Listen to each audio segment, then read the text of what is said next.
This is a massive sales red flag that it cost me millions, and it's probably cost other individuals millions. It'll cost you a lot of money if you don't figure this out very quickly. And it's the word loyalty. Loyalty is incredible. If you're not loyal, you're not going to go very far in life. But one thing, you young entrepreneurs, and I wish myself I would have known, first getting into sales, coming from, a background where my dad went away, and so you have that unhealthy relationship with, older men and want them to be my mentors or like a bigger brother or something like that. You're kind of susceptible to this loyalty word that gets thrown around very loosely and very aggressively, and it is not fully reciprocated. And it seems like it is, but it isn't. And I want to share this quote with you first before we really dive into this. War is when the government tells you who the bad guy is. Revolution is when you decide that for yourself.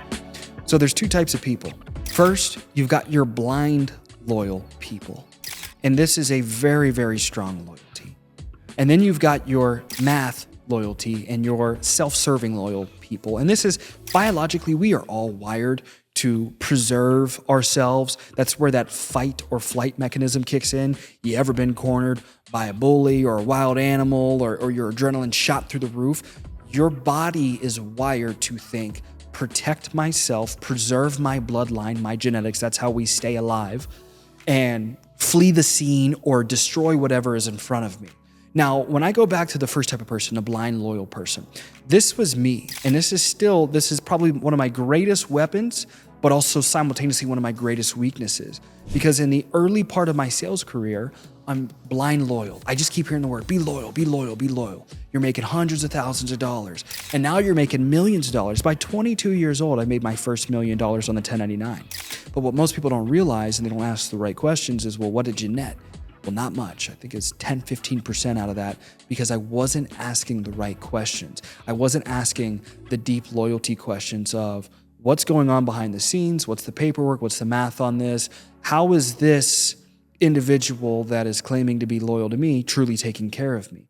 Because loyalty, it'll get disguised through manipulation. You'll have leaders and mentors and people that'll tell you, stay away from the books that teach you on manipulation. Guys, this should be your immediate red flag that you're dealing with a professional manipulator, someone that doesn't want you to read on their tactics. I remember being young in the sales world and mentors saying, 48 Laws of Power is the worst book in the world. Never read it. It's dark, it's manipulative, and it's gonna ruin your life. It's gonna make you a very evil person. Come to find out, I read the book, and it completely reveals everything that I probably wish I would have known at a younger age, of these manipulation tactics, not to outshine the master, never let them know your full plans, your full intentions, appeal to people's weaknesses, especially you young people watching this. We live in a day and age, statistically, I think 50% of Americans, their relationships end in divorce.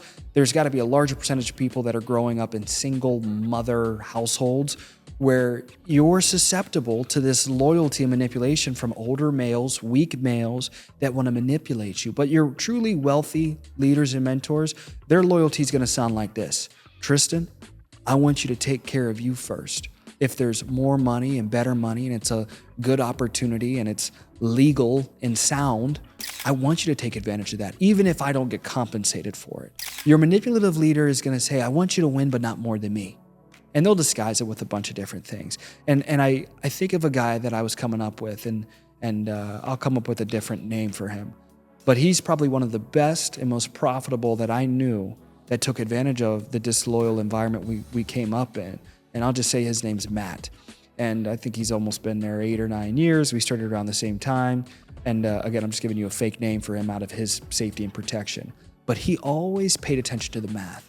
He was just loyal enough to fool everybody, but he always looked at the math. And he would tell me, he's like, Tristan, stop buying into all this Kool-Aid. Stop buying into, they don't care about you. They don't care. They want you to think that they care, but they don't. Save your money, invest your money. And this guy, he took his money and he got Airbnbs. He got real estate. He saved his money. He didn't get a crazy car. He got a Range Rover or something like that. Now he's got more than enough money saved. He could pivot. He could leave, build his own companies. He was wise. He was wise. And that's one thing I tell him all the time. It's like, I outsold you, but you outsmarted me. And One of those is far more lucrative than the other, and it's not the outselling. Obviously, I already went over the two types of leaders. Manipulate you to hold you down, but tell you it's for your own good. And the second leader is manipulate you to elevate you, but tell you, be prepared. It comes with a great price. So these guys aren't telling you it's going to be easy, it's going to be great, but it's going to be worth it.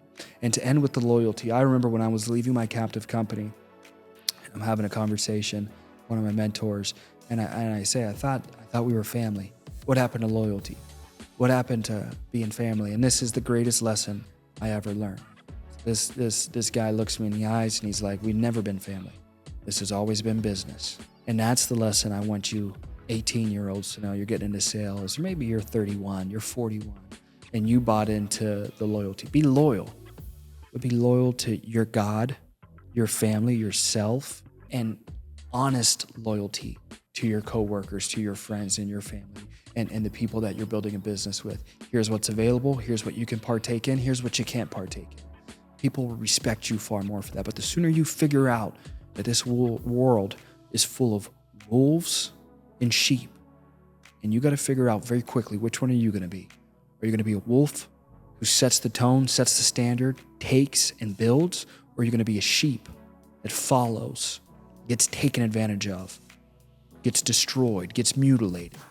You've got to figure out, and in seasons of your life, you're going to be one or the other, but you want to do a majority. If you're going to be a high-level entrepreneur, you want to be a wolf.